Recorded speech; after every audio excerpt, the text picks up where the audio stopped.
Welcome to the Story Box, where you can find stories from all around the world.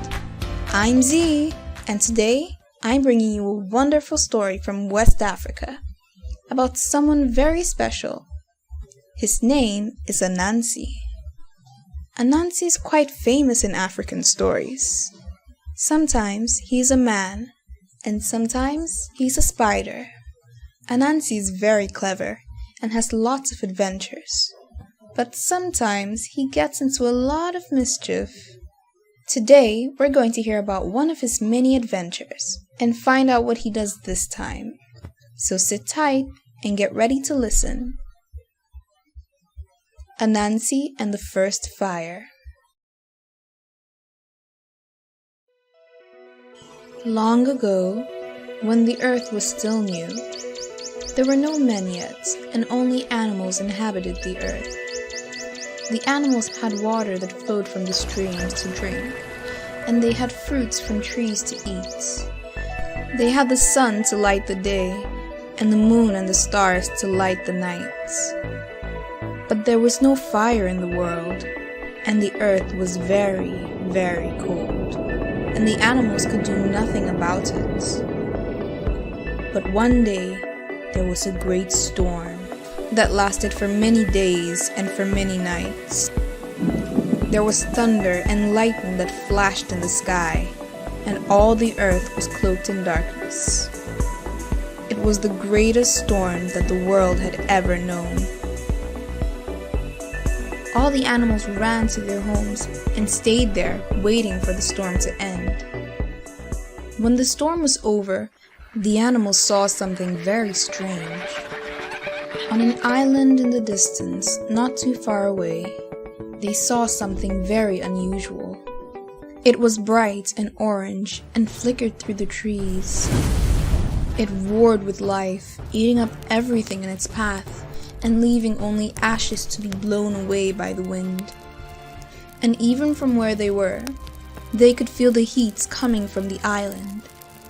The animals had found fire. Everyone was excited to see the fire, but they didn't know what they should do about it. So they decided to have a meeting.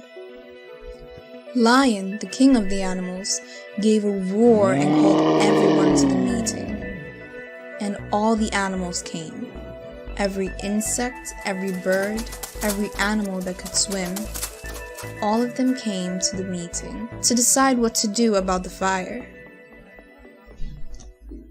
"This fire is an excellent thing," said the lion. "Yes, yes," said the antelope. "Now we shall no longer be cold."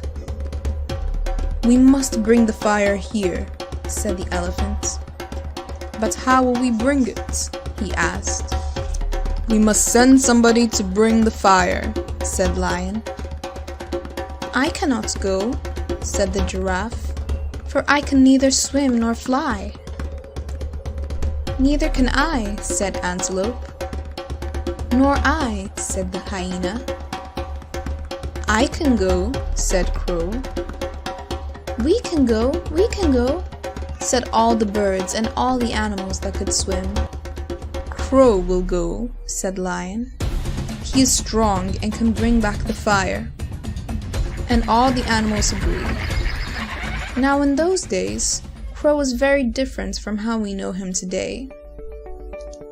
He was covered from head to foot in white, dazzling feathers and had a beautiful singing voice, which many other birds envied. The animals watched as Crow spread his beautiful white wings and flew across the water to the island. When Crow reached the island, he stood on a tree close to the fire and tried to think of what he could do. But he was so close to the fire that the flames burnt his feathers, and smoke went into his throat and made his eyes water. Crow screamed in pain and flew back to the animals. All the animals were shocked to see Crow.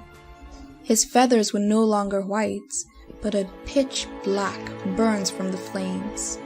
And when he spoke, he croaked miserably from the smoke that had ruined his voice. "Look at me! Look at me!" he croaked. My feathers are ruined, and my voice is destroyed. I refuse to have anything more to do with this. I would rather be cold than be burnt to death." All the animals felt sorry for Crow. But they still needed the fire, so Lion asked again, "Who will go to the island to bring back fire for us?" "I will go," said Owl, and he spread his wings and flew away to the island. When he got there, he peered into the fire to see what he could find. And the smoke and the flames scorched his eyes, and he gave a terrible screech and flew away. In fact, Owl's eyes still hurt to this day. That's why they sleep all day and stay away from the light, and only come out to hunt in the nights when everywhere is dark. This time, when Lion asked who would go to bring back fire, no one answered. All the animals were afraid after seeing what happened to Crow and Owl, and no one else wanted to go. The animals worried that they would never have fire. They had the sun, but it was not enough. The world was still very cold. Suddenly, they heard a small voice. It was Ananse the spider. "I will go," he said. "Ananse, you are too small, and you will be burned to death," said Lion. "Both the Crow and Owl have failed. How do you think you will be able to bring us fire?" "I will find a way," he said. And he began to weave. Now Ananse was the greatest weaver among all the animals. He could spin strong threads and weave them to make whatever he wanted. The animals watched as Ananse wove. Ananse wove two things, a raft and a basket. Then he put the raft in the water and set out for the island. Once he had reached the island, he ran to the burning forest. But to his surprise, the fire was dying, and there were only smoldering chunks of wood left.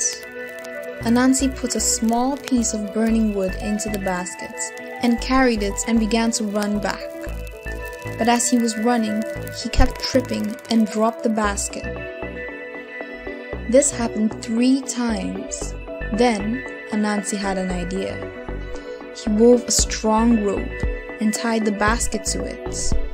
Then he put the basket on his back and wound the rope tightly around his waist and ran out of the forest. He got onto the raft and rowed back to the animals, with the burning piece of wood still in the basket. The animals were overjoyed to see him. "Now we have fire," they cried. But when Ananse untied the basket, he found that his waist had shrunk from the rope squeezing in so tightly. All the animals looked at him in shock. But Ananse was not upset, and only said to the animals, "This will forever remind you what I have done for you." And all the animals were happy, and they rejoiced and celebrated, for Ananse had brought fire to the animals. The end.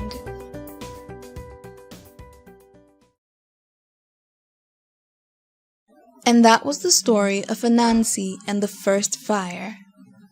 I hope you enjoyed the story. If you did, give us a thumbs up and share it with your family and friends. And don't forget to click the subscribe button so we can bring you more stories from all around the world. Until next time, bye!